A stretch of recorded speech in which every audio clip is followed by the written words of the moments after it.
성탄절이 가까이 왔는데요. 이 성탄절날 빼놓을 수 없는 인물들이 바로 이 동방박사들입니다.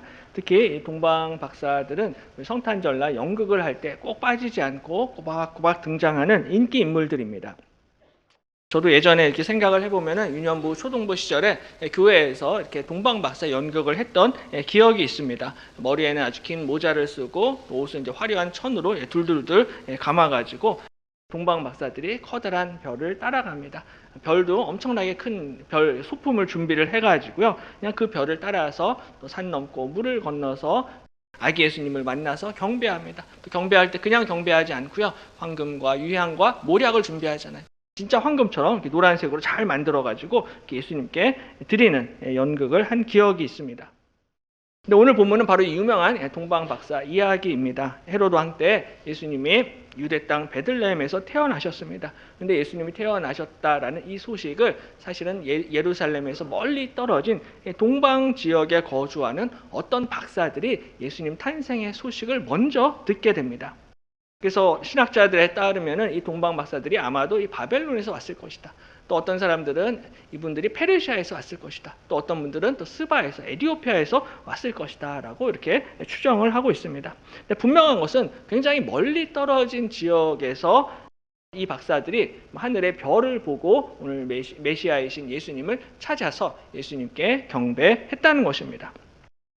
성경을 보면요, 당시에 어떤 사람들은 하늘의 별을 보고서는 그 별을 우상으로 생각을 하고 그 우상 앞에 경배하고 또 숭배하는 그런 사람들도 볼 수가 있습니다. 특별히 남유다 왕국에 므낫세라는 왕이 있었는데요. 이 므낫세 왕 같은 경우에는 하늘의 1월 성신을 우상으로 숭배했던 사람입니다. 그래서 역대하 33장 5절에 보면요, 또 여호와의 전 두 마당에 하늘의 1월 성신을 위하여 제단들을 쌓고라고 말씀합니다. 하나님의 성전은 하나님만 섬겨야 되는데요, 그 마당에 1월 성신을 위하여 제단을 쌓았다라고 기록을 하고 있습니다. 그러니까 하나님의 성전에서조차 하늘의 해와 달과 별들을 우상 숭배하는 어리석은 이스라엘 사람들의 모습을 볼 수가 있습니다. 사람들이 어리석게도 하나님이 만드신 피조물을 섬기고 숭배합니다. 하나님이 하늘의 해도 만드셨고 달도 만드셨고 또 별과 온 우주와 천체를 만드셨는데, 이렇게 그런 아름다운 별들을 만드신 것은 그 별들을 숭배하라고 만드신 것이 아니라 그 별들을 창조하신 창조주 하나님을 섬기고 경배하라 라는 이 목적을 위해서 만드신 것인데, 그냥 어리석은 인간들은 그냥 하나님을 섬기는 것이 아니라 하나님이 만드신 피조물들을 숭배하고 섬기는 어리석은 일들을 하고 있습니다. 2주 전에 바로 이 자리에서 우리 신찰의 연합 부흥성회가 있었습니다. 그래서 외부에서 이제 부흥 강사 목사님을 초청을 해서 우리가 말씀을 들었는데요. 이 강사 목사님이 하셨던 그 말씀 가운데 한 가지가, 강사 목사님이 섬기는 교회 그 장로님들하고 이제 어느 날 등산을 가셨습니다. 산에 올라가셔서 등산을 가셨는데, 산을 오르다 보니까는 장로님 중에 한 분이 화장실이 급했어요. 근데 보니까 화장실이 없었습니다. 그래서 어쩔 수 없이 좀 등산로에서 조금 떨어진 곳에 들어가서 거기서 이제 볼일을 보셨어요. 볼일을 봤는데 아무래도 좀 보기 안 좋으니까는 그 본인의 그 변 위에다가 돌을 좀 쌓아 놓으셨습니다. 돌을 좀 쌓아 놓았는데 얼마 후에 또 그곳을 지나가게 되었는데, 이번에 보니까는 그 위에 더 많은 돌들이 쌓여져 있고요. 등산객들이 그 돌을 향하여서 기도를 하고 절을 하는 그런 모습을 봤다는 것입니다. 사실은 거기가 이제 그 변이 있었던 곳인데 사람들이 어리석게도 그 변을 향하여서 절을 하고 기도를 하고 있다라는 거예요. 인간이 어리석다라는 것입니다. 그게 그냥 변인 줄도 모르고 거기다 대고서 그냥 절을 하고 숭배하고 있습니다. 이처럼 정말 피조물에 불과한데, 피조물에 불과한 나무나 바위나 해와 달이나 별 이런 것들을 어리석게 숭배합니다. 이런 해와 달뿐만이 아니라 사실 사람들이 이 땅에서 숭배하는 재물, 돈, 명예, 권력 전부 다 사실은 배설물과 같은 것입니다. 없어질 것이고 썩어질 것인데 어리석게도 사람들이 하나님을 섬기는 것이 아니라 세상의 물질과 재물과 권력과 명예를 숭배하고 따라가고 있습니다. 근데 오늘 이 동방 박사들은 달랐어요. 이 동방 박사들은요, 밝게 빛나는 별을 보았는데요, 그 별이 너무나 이쁘고 멋진 별이라고 해서 그 별을 숭배하지 않았습니다. 그게 아니라 그들에게 나타난 그 별을 보면서 저 별을 창조하신 하나님이 우리에게 무언가 하나님이 보내시는 그 왕을 우리에게 보여주시는구나, 그리고 그 왕에게 가서 우리가 경배해야겠다라는 그 표적으로 별을 받아들였습니다. 그래서 그 왕의 메시아의 별을 본 후에 동방 박사들에게 가장 중요한 것은 하나님이 우리에게 보내신 유대인의 왕을 찾아서 그 위대한 왕에게 경배하고 예물을 올려 드리는 것입니다. 그런데 이 동방 박사들만 경배를 하는 것이 아니라 저와 여러분도 오늘 그 왕을 경배하는 자로 부르심을 받았습니다. 하나님이 우리를 택하셔서 왕이신 예수 그리스도를 경배하는 주의 백성으로 불러주신 줄로 믿습니다. 그러므로 내 삶의 우선순위도 이제는 우리가 바뀌어야 한다는 거예요. 세상을 살면서 바쁘고 또 해야 할 일도 많지만 가장 우선적인, 가장 중요한 일은 우리의 왕으로 이 땅에 오신 예수 그리스도를 경배하고 예수님을 섬기는 것입니다. 연말 연시에 당연히 약속도 많고요, 모임도 많겠지만 가장 중요한 것은 예수 그리스도를 경배하는 것입니다. 특별히 이번 주 수요일 11시에 바로 이곳에서 성탄 감사 예배가 있는데 이 감사 예배 때 꼭 참석을 하셔서 예수님을 경배하시기를 바랍니다. 이 아름다운 성탄의 계절에 이 땅에 왕으로 오신 예수님을 찬양하고 예수님을 경배하고 하나님의 말씀을 듣는 일이 사실은 가장 소중하고 가장 중요한 일입니다. 그래서 오늘은 이 동방 박사들이 오늘 이 아기 예수님을 찾아서 경배할 수 있었던 이유가 무엇인지 한번 살펴보면서 은혜를 나누겠습니다. 가장 먼저 하나님의 약속의 말씀을 붙잡아야 됩니다. 이 동방 박사들이요, 이 말씀을 붙잡았습니다. 동방 박사들이 별을 보고 이제 유대인의 왕이 나셨다라는 것을 알았는데요. 1절에 보면은 헤롯 왕 때에 예수께서 유대 베들레헴에서 나심에 동방으로부터 박사들이 예루살렘에 이르러 말하되 유대인의 왕으로 나신 이가 어디 계시냐? 우리가 동방에서 그의 별을 보고 그에게 경배하러 왔노라 하니라고 말씀합니다. 동방 박사들이 이 메시아의 별을 보고서는 예수님을 찾아왔다라고 이렇게 이야기합니다. 동방 박사들은 하늘에 나타난 저 아름답고 화려한 광명한 별이 위대한 왕의 탄생을 가리킨다라는 것을 알았습니다. 동방 박사들이 그냥 아무 별이나 무조건 멋있고 이쁘다라고 이 별을 쫓아오는 것이 아니라 동방 박사들이 본 이 별은 구약 성경에 민수기 24장에 예언된 하나님이 약속한 그 메시아의 별이다라는 것을 이 동방 박사들이 알았습니다. 민수기 24장을 보시면요, 그 유프라테스 강 옆에 메소포타미아 지역이 있는데 그 메소포타미아 지역에 유력한 선지자 발람이라는 선지자가 있습니다. 이 발람이라는 선지자가 오늘 동방 박사들처럼 동방에서 나온 선지자입니다. 동방 출신의 선지자예요. 근데 이 발람 선지자가 민수기 24장 17절에서 이렇게 예언합니다. 내가 그를 보아도, 여기서 그는 메시아를 뜻합니다. 내가 그를 보아도 이때의 일이 아니며 내가 그를 바라보아도 가까운 일이 아니로다. 한 별이 야곱에게서 나오며 한 규가 이스라엘에게서 일어나고 모압을 이쪽에서 저쪽까지 쳐서 무찌르고 또 셋의 자식들을 다 멸하리로다라는 이 예언을 하고 있습니다. 사실 이 예언을 했던 이 발람 선지자는 욕심 많은, 탐욕 많은 그런 선지자입니다. 하지만 하나님이 워낙 강하게 이 발람에게 강력하게 명령을 하셔서 발람이 꼼짝 못하고 그냥 하나님의 말씀 그대로 예언을 할 수밖에 없었습니다. 그러니까 하나님은 이 발람 선지자의 입술을 통하여서 장차 이스라엘을 구원할 메시아를 예언하시고 가르쳐 주셨습니다. 내가 그를 보아도 이때의 일이 아니며 내가 그를 바라보아도 가까운 일이 아니로다. 한 별이 야곱에게서 나온다라는 이 예언의 말씀을 발람에게 주셨던 것입니다. 그리고 그로부터 1400년 후에 정말로 이 메시아의 별이 나타난 것입니다. 동방 박사들은 바로 이 별을 목격하게 되었고 이 별을 쫓아서 오늘 아기 예수님께 경배 드리러 나온 것입니다. 바로 이러한 측면에서 이 동방 박사들은 아마도 당시에 이 유대교의 영향을 받았던 이방인 학자들로 이렇게 추정이 됩니다. BC 586년에 이제 남유다 왕국이 바벨론에 의해서 멸망을 당하고 많은 유대 사람들이 바벨론으로 포로로 끌려갔습니다. 바벨론으로만 끌려가는 것이 아니라 세계 곳곳으로 흩어지게 됩니다. 이런 사람들을 우리가 디아스포라 유대인이다라고 이야기하는데요. 이 디아스포라 유대인들이 전 세계로 흩어지게 되어서 본인들이 이제 그 땅에서 정착을 하면서 이 본인들의 이 유대교 신앙, 또 구약 성경 말씀, 여호와 하나님을 주변 이방 민족들에게 전파하고 소개하게 됩니다. 오늘날에도 유대인들이 살고 있는 곳을 가보면요, 이 유대인들이 항상 모이는 곳마다 회당을 먼저 세웁니다. 그 회당을 중심으로 자기 안식일날 본인들 예배를 드리고 자신들의 신앙을 유지하고 유대교를 전파하는 모습을 오늘날까지도 유대인들의 모습을 볼 수가 있습니다. 그러니까 오늘 이 본문의 동방 박사들도 아마도 이러한 디아스포라 유대인들의 영향을 받은 것으로 추정이 됩니다. 그래서 예루살렘에서 멀리 떨어져 있는 동방 지역에서도 이 구약 성경에 기록된 하나님의 말씀을 들을 수 있었고 하나님의 말씀을 배울 수 있었다라는 거예요. 그래서 민수기 24장에 기록된 이 메시아의 별에 관한 예언도 동방 박사들이 알고 있었습니다. 알고만 있었던 이 메시아의 별을 이 동방 박사들이 실제로 목격을 하게 되었습니다. 그러니까 이 별을 발견을 하게 되니까는 그냥 그 자리에 가만히 앉아 있을 수가 없었던 거죠. 하나님이 이 땅에 위대한 구원자, 위대한 메시아 왕을 보내셨는데 어떻게든 이 왕을 한번 만나봐야겠다. 이 왕을 내가 섬기고 경배해야겠다라는 이 목적을 가지고 멀리서부터 예수님을 찾아왔던 것입니다.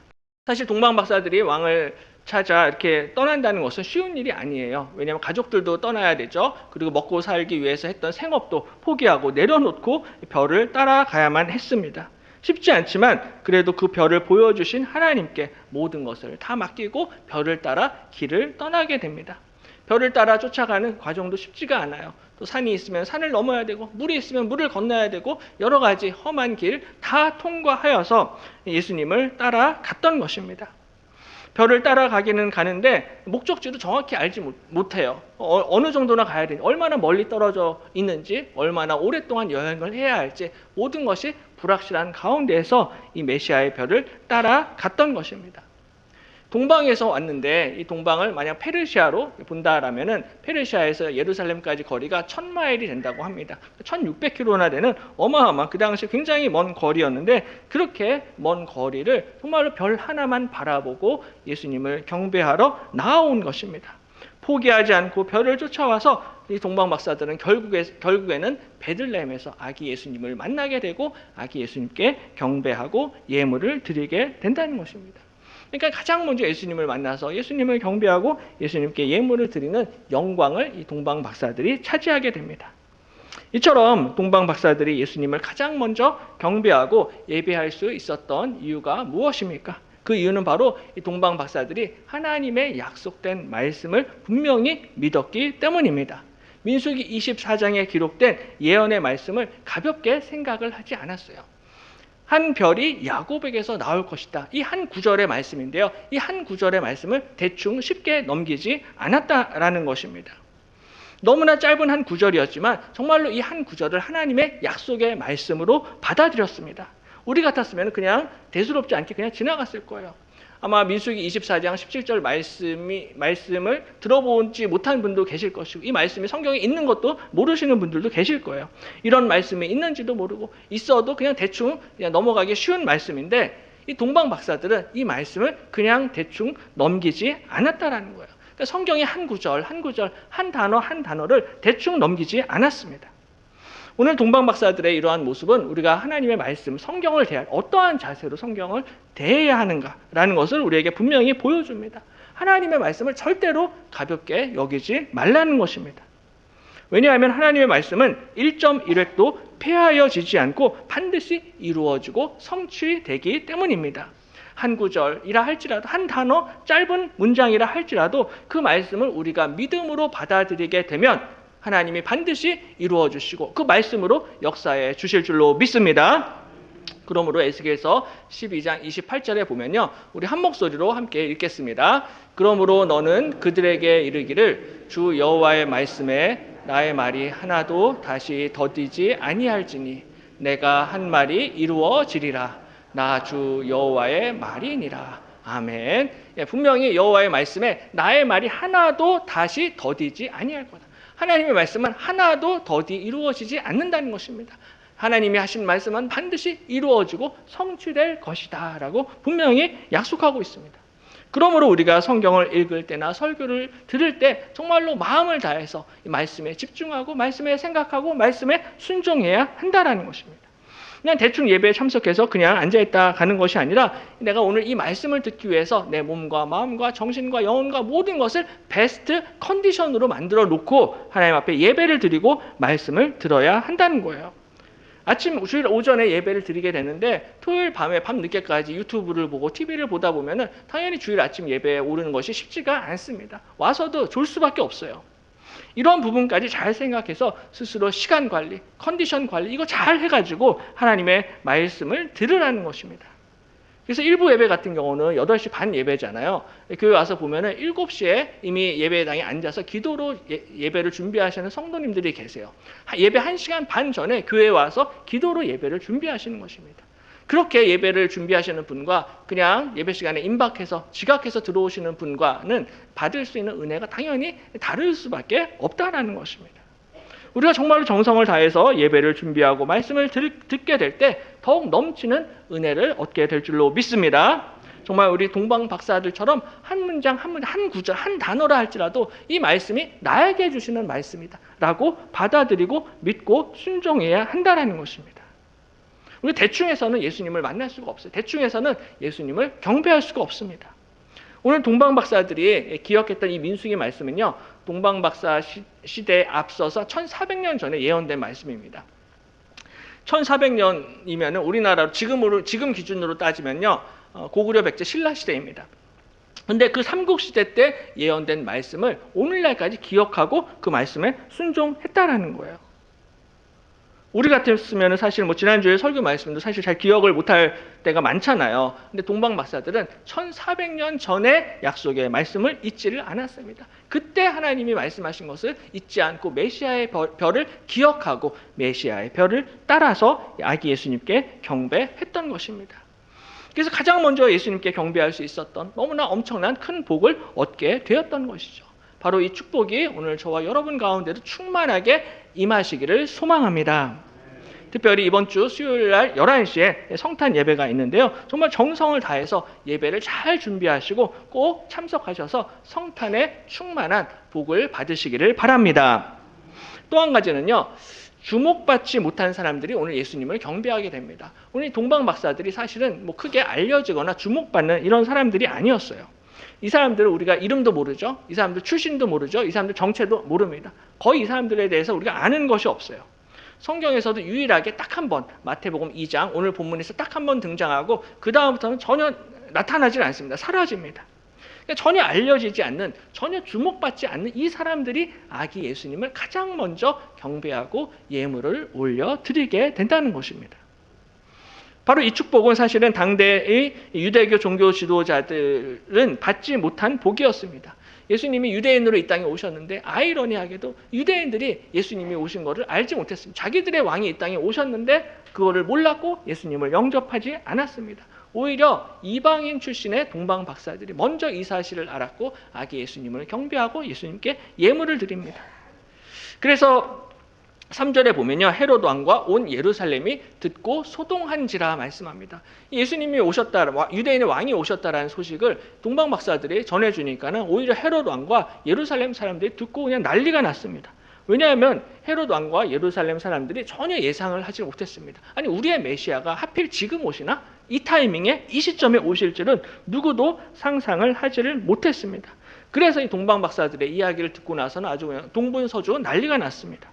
마음이 급해진 헤롯 왕이요, 종교 지도자들을 다 불러 모읍니다. 4절에 왕이 모든 대제사장과 백성의 서기관들을 모아 그리스도가 어디서 나겠느냐 물으니라고 이렇게 이야기합니다. 그러니까는 다 이제 불러 모아서 대제사장과 서기관들을 불러 모아서 그리스도가 도대체 어디서 태어나겠느냐라고 질문합니다. 그러니까는 헤롯 왕은 이 유대인의 왕이 자신의 왕권을 위협한다라고 생각을 했기 때문에 견제하고 제거해야겠다, 이 생각을 가지고 지금 물어보는 거예요. 이렇게 대답합니다. 5절에 이르되 유대 베들레헴 이오니 이는 선지자로 이렇게 기록된 바 또 유대 땅 베들레헴아 너는 유대 고을 중에서 가장 작지 아니하도다. 내게서 한 다스리는 자가 나와서 내 백성 이스라엘의 목자가 되리라 하였음이니이다 라고 말씀합니다. 이 말씀은요, 구약성경의 미가서 5장 2절 말씀을 인용한 말씀입니다. 근데 이 말씀을 보시면은 유대 땅 베들레헴아 너는 유대 고을 중에서 가장 작지 아니하도다 라고 말씀합니다. 베들레헴이라는 마을은 정말 시골 촌마을에 불과한데요. 근데 이 마을이 너는 가장 작은 마을이 아니다라고 오늘 말씀을 하고 있습니다. 왜냐하면 내게서 한 다스리는 자가 나와서 내 백성 이스라엘의 목자가 될 것이기 때문에 베들레헴아 너는 더 이상 작은 마을이다 라고 이렇게 스스로 낮춰서 생각하지 말라는 것입니다. 유대인의 왕이 바로 베들레헴에서 나오기 때문에 베들레헴아 너는 절대로 이제 작은 마을, 시골 마을, 촌 동네가 아니다라는 것입니다. 얼마 전에 우리나라의 그 한강 작가가 노벨 문학상을 수상을 했습니다. 국가적인 경사였는데요. 이 노벨상을 수상을 하면서 우리나라에서도 굉장히 그 주목을 받았던 도시가 있습니다. 마을이 있어요. 바로 전라남도 장흥입니다. 아마 이 가운데도 장흥 출신 분들이 계실 수도 있으실 텐데요. 예전에는 사실 장흥에 대해서 이제 잘 몰랐어요. 잘 몰랐는데 이제 이 한강 작가가 이 노벨상을 수상을 하면서 보니까는 이 장흥이라는 곳이 한강 작가의 아버지인 소설가 한승원 작가 그리고 소설가 이청준 작가의 고향이다. 라는 사실이 알려지게 되면서 이 장흥이라는 마을이요 한국 문학의 거의 뭐 성지가 되었습니다. 더 이상 전라도의 작은 마을이 아니라 이제는 한국 문학을 대표하는 문학의 성지가 되었다라는 거예요. 왜냐하면 그곳에서 노벨상 수상자가 배출되었기 때문입니다. 그러므로 장흥은 더 이상 무명의 작은 도시가 아니다라는 거예요. 근데 이것이 베들레헴도 마찬가지입니다. 더 이상 베들레헴아 너는 작은 시골 마을이 아니다라는 거예요. 왜냐하면 유대인의 왕이 너에게서 나왔기 때문이다 말씀합니다. 동방 박사들도 마찬가지예요. 이름 없는 무명 소설처럼 보이지만 더 이상 이 동방 박사들이 작은 자들이 아닙니다. 이 동방 박사들은 가장 먼저 유대인의 왕을 경배하는 복을 받은 사람들입니다. 원래는 이 유대인들이 다 받아야 되는 복인데 동방 박사들이 이 놀라운 복을 얻게 됩니다. 원래는 유대인들이 하나님의 말씀을 맡았어요. 그래서 로마서 3장에 보시면요. 3장 1절과 2절에 그런즉 유대인의 나음이 무엇이며 할례의 유익이 무엇이냐 범사에 많으니 우선은 그들이 하나님의 말씀을 맡았음이니라 말씀합니다. 그러니까 유대인의 특권이 뭐냐라는 거죠. 유대인의 축복이 뭐냐. 우선적인 축복은 바로 그들이 하나님의 말씀, 구약 성경을 맡았다라는 것입니다. 너무나 큰 축복이었어요. 근데 구약 성경을 맡았고 구약 성경을 가지고 있었음에도 불구하고 정작 하나님의 예언과 하나님의 약속에 대해서는 그들이 별 생각이 없었다는 것입니다. 그래서 사실은 아기 예수를 가장 먼저 경배할 수 있는 그러한 기회가 있었음에도 불구하고 이 좋은 기회, 이 좋은 찬스를 놓쳐버리게 되었던 것입니다. 오랜 시간 그들이 메시아를 기다렸고 아직까지도 유대인들은 기다리고 있지만은 정작 이 메시아가 오셨을 때 가장 먼저 예수님을 경배하고 예배한 것은 유대인이 아니라 오히려 이방인 출신의 알려지지 않는 동방 박사들이 예수님을 예배하고 경배했다는 것입니다. 이것은 비단 유대인들뿐만이 아니라 오늘 우리의 모습도 한번 돌아볼 필요가 있다라는 거예요. 하나님께서 유대인들에게 구약 성경을 맡기셨는데요. 우리는 그보다 더 큰 축복을 받았습니다. 우리는 구약 성경뿐만이 아니라 신약 성경까지 우리에게 맡기셨어요. 신구약 성경 66권을 맡기셨습니다. 그래서 날마다 주일마다 또한 새벽때마다 수요일마다 금요일마다 하나님의 말씀을 듣고 하나님의 말씀을 배우고 있습니다. 그래서 이번 주 수요일 성탄 예배 때는 성경 쓰기상, 성경 읽기상, 성경 연구 문제상까지 시상을 하는 시간을 가지려고 합니다. 어떻게 보면은 날마다 우리는 성경을 읽고 있고요, 쓰고 있고요, 열심히 성경 문제를 풀고 있습니다. 그러니까 유대인들보다 훨씬 더 큰 축복을 받았다라고 할 수가 있어요. 하지만 정작 우리가 주님을 사모하고 있는지, 주님을 기다리고 있는지, 주님을 향하여 기도하고 있는지 돌아보아야만 한다라는 것입니다. 주 예수여 오시옵소서라고 얼마나 간절하게 부르짖고 기도하고 있는가라는 거죠. 바로 오늘 동방 박사들은요, 성경에서 크게 주목받은 그런 사람들이 아니었습니다. 근데 놀라운 것은 우리 이 주목받지 못한 이 무명에 가까운 이 사람들이 가장 먼저 예수님을 예배하고 가장 먼저 예수님을 경배하고 예수님께 가까이 나아왔던 것입니다. 당대의 믿음 좋아 보이는 종교 지도자들과 대제사장들과 서기관들과 목사님들한테 먼저 이 기회가 주어진 것이 아니라 정말로 이름 없이 묵묵히 헌신하며 충성했던 이 동방 박사들이 이 놀라운 은혜의 기회에 동참하게 되었던 것입니다. 사람들한테 인정받고 존경받는 종교인들이 아니라 동방 박사들처럼 하나님의 말씀을 철저히 믿고 순종하는 사람들이 바로 예수님을 만나게 될 줄로 믿습니다. 겉으로 봐서 알 수 없고요. 정말로 내가 말씀에 순종하느냐, 말씀을 믿고 따르냐에 따라서 좌우된다는 것입니다. 이제 말씀을 맺겠습니다. 우리나라에서 그 연기 잘하는 배우로 황정민이라는 배우가 있습니다. 다 아실 텐데요. 이 황정민이라는 배우가 연기도 잘하는데요. 이 수상소감으로 굉장히 유명해진 적이 있습니다. 예전에 청룡 영화상에서 이렇게 수상소감을 이야기합니다. 나는 항상 사람들에게 일개 배우 나부랭이라고 나를 소개합니다. 왜냐하면 60여 명의 스태프들이 차려놓은 밥상에서 나는 그저 맛있게 먹기만 하면 되기 때문입니다. 라는 유명한 수상소감을 해서 관객들에게 감동을 많이 주었습니다. 보통 드라마나 영화 보면요, 주연 배우들이 모든 인기와 영광을 다 차지합니다. 연말 시상식에서도요, 대상, 최고 연기상, 인기상 전부 다 주연 배우들이 다 차지해요. 그리고 이 사람들, 주연 배우들의 회당 출연료가 수억 원이 된다고 합니다. 굉장히 많은 돈과 명예와 인기를 다 차지하고 있어요. 근데 사실은 이 드라마나 영화의 한 장면이 만들어지기 위해서는 이 주연 배우뿐만이 아니라 사실은 수십 명, 수백 명의 스태프들이 그 뒤에서 묵묵히 수고하고 헌신하고 있다는 것입니다. 무대에서 스포트라이트 받는 사람이 다가 아니라 사실은 그 뒤에서 보이지 않는 많은 사람들이 숨어서 노력하고 애쓰기 때문에 그 영화, 드라마의 한 장면이 완성이 되는 것입니다. 근데 이것은 영적인 세계도 마찬가지예요. 오늘 동방박사들처럼 사람들의 눈에는 잘 보이지 않고 주목받지 못하는 사람들이지만 하나님이 예비해 놓으신 숨겨진 사람들이 있다라는 것입니다. 사람들의 눈에는 보이지 아니할지라도 이름 없이 빛도 없이 묵묵히 수고하고 헌신하는 하나님의 백성들이 있다라는 거예요. 우리가 오늘 편안하게 따뜻하게 예배당 가운데서 예배를 드릴 수 있는 것도 사실은 알게 모르게 수고하시는 많은 성도님들, 손길들이 있기 때문에 편안하게 예배를 드릴 수 있는 것입니다. 이 옆에 아름다운 꽃 장식도 그렇고요, 성탄 트리도 그렇고 정말 애쓰고 수고하신 손길들이 있습니다. 또한 여러분은 잘 보이지 않겠지만 제가 지금 이 발판 위에 서 있어요. 근데 어저께 이 발판을 또 만드시기 위해서 정말 애쓰고 수고하신 또 손길들이 계세요. 그러니까 남들이 알아주지 않더라도 이 교회를 아끼고 교회를 지키고 교회를 청소하시는 우리 많은 손길들이 있다라는 것입니다. 오늘 오후에는 또 성탄 발표회가 있는데 우리 많은 주일학교 학생들과 선생님들이 많이 또 수고하시고 애쓰셨습니다. 바로 우리 하나님께서는 눈에 보이지 않는 주의 백성들의 수고와 헌신을 기억하여 주시고 더욱더 풍성한 것으로 채워주시고 갚아주시는 줄로 믿습니다. 바로 이러한 믿음을 가지고 우리가 성탄을 준비하고 예수님께 나아가게 될 때 하나님께서 우리의 예배를 기뻐 받아주시고 성탄의 풍성한 은혜를 경험하게 될 줄로 믿습니다. 이번 한 주도 우리가 성탄을 준비하면서 먼저 하나님의 말씀을 깊이 생각하시고 묵상하시고 이 땅에 오신 예수님을 경배하며 우리 주님께 영광을 올려드리시기를 주님의 이름으로 간절히 축원합니다.